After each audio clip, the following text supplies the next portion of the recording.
So the Charleston Conference on Alzheimer's Disease is a conference that puts together young scientists, young researchers with mentors.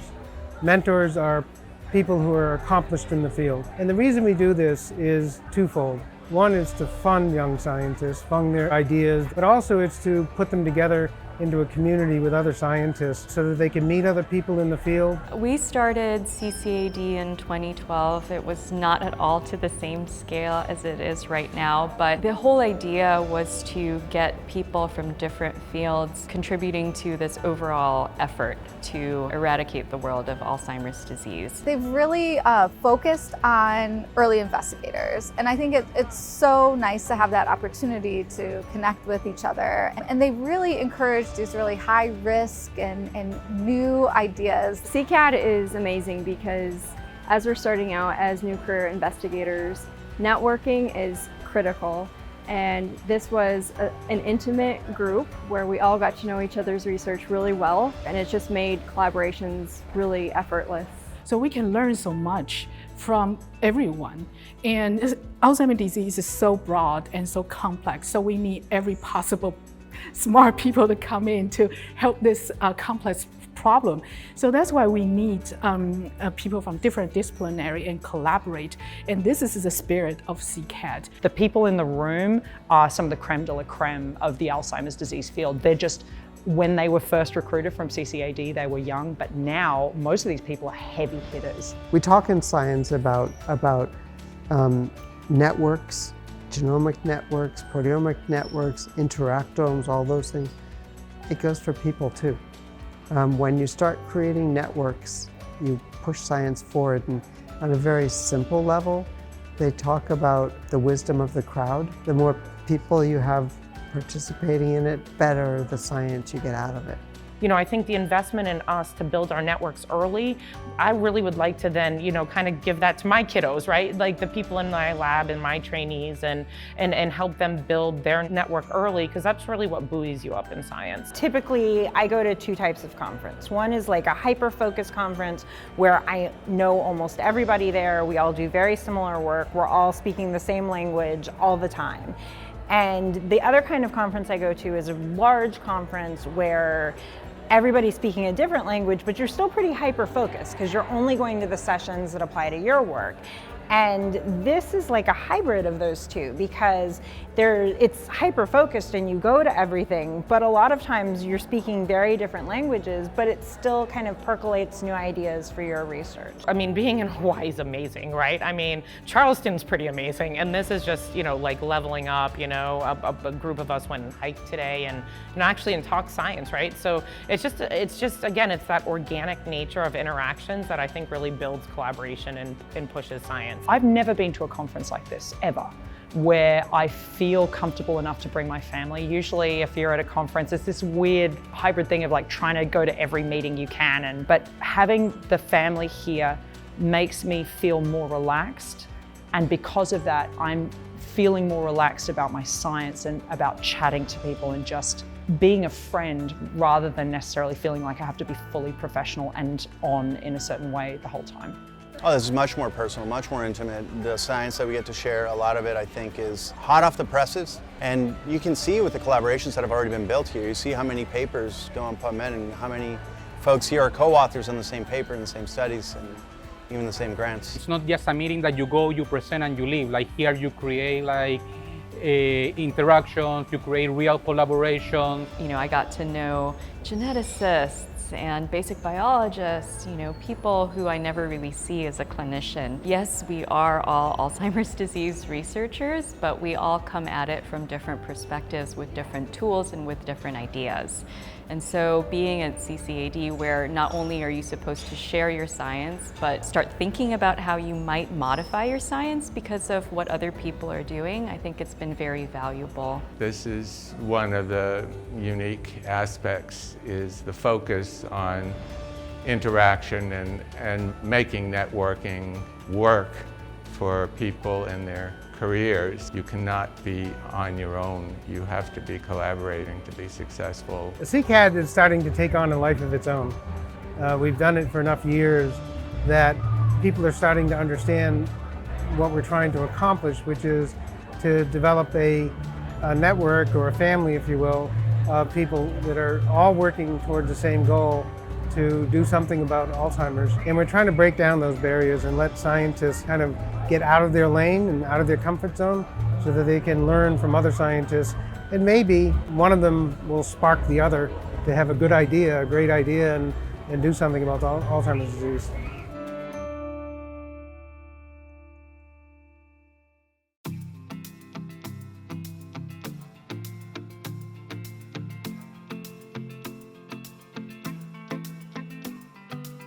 When I first arrived, the huge impact for me at the time was that I got in-depth experience on how to write a grant, how to think about and objectively think about grant writing about science in a way that can be appealing to anybody, but also exciting. And I'd never really been mentored in a very sort of intensive way. I was able to publish work, present at conferences, and that really helped me also to develop independence. So just within this 5-6 years since 2016 from CCAD, I just see myself as like really taking off from the ground, from non-granted assistant professor till now have at least 2 R1s, and from assistant professor become full professor.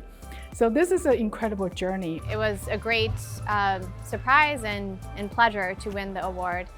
What it did for me, it wasn't the sum of money.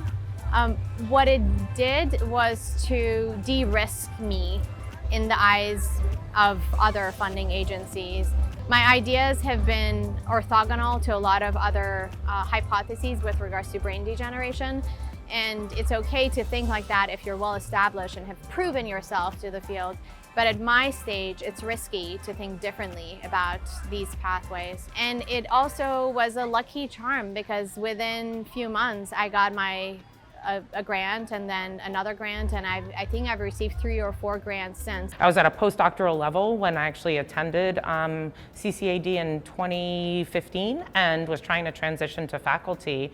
And I had some ideas that were kind of outside the box of what my mentor was studying. And this actually gave me the money to start that idea. I then went on to get NIH grants. We have papers coming out on this. I have my own lab now and everybody's working on this. So it really was transformative for me. I mean, I think it's been a huge positive for my career. I really have several major NIH grants right now with some of the same people who are part of my CCAD class. My research really has catapulted.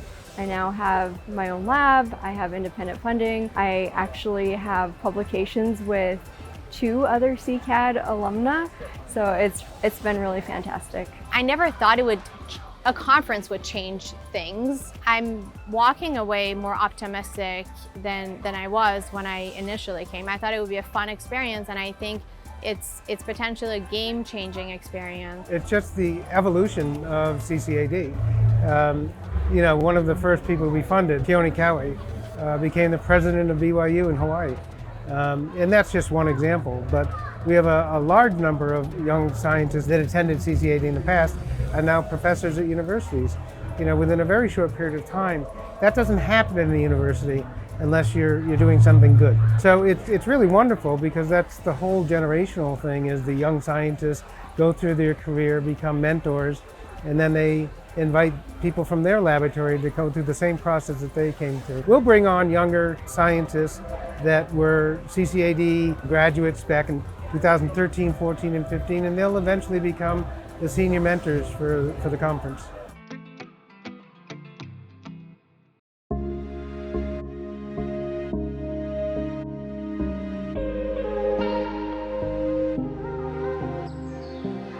Charlie and Peter have been with us this whole conference, and I know that they think that this is just fantastic. This conference represented a culmination of their hard work for 10 years to create this community of young scientists. These are the best and the brightest minds in the United States working on Alzheimer's disease. And so I know that Peter and Charlie would be very happy. Peter's work has been so inspirational for me in a few ways. I think first from just the science, he was really able to develop these amazing sets of antibodies that allowed us to really appreciate the complexity of tau. He's also been a real inspiration for me as far as how I approach my lab, and that's in his openness and generosity. I think he's really widely known in the field as sharing all of the antibodies that he ever generated and just making it easy and freely available. And so we've tried to take that same approach by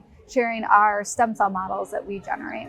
Peter is one of the kindest people. When I first got to the CCAD, the very first morning, I was very nervous. I was sitting by myself, sort of trying to figure out what I was doing. He came over and sat next to me and introduced himself and said, look, I know Risa really well. I just wanted to let you know that I've read through your grant. I was really impressed by it, and talked to me about a couple of very specific things that I was shocked that he would know or care about. They brought such important dimensions to the meeting. Charlie, with his perspective from a non-scientist, but someone who really was very dedicated to the mission of what we're doing here. But actually it was Charlie who had a very, very strong impact on me. When I pitched my idea, I went out into the hallway later on and everyone discussed my grant, and that was a very nerve-wracking experience. And I'm standing in the hallway and he came out and he said, Rachel, I just want to say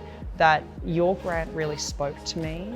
He, in and of itself, was invested in the science. Everybody in Alzheimer's disease research knows Peter. At the CCAD meetings, he was always generous with his time and was very willing to give advice and help to the mentees in the program. And so I think I learned from him and how he behaved in these situations. He would just wax eloquently about how incredible this is and how this is the best science, and just like such a fabulous meeting and such a fabulous idea, and how happy and honored he was to participate in it.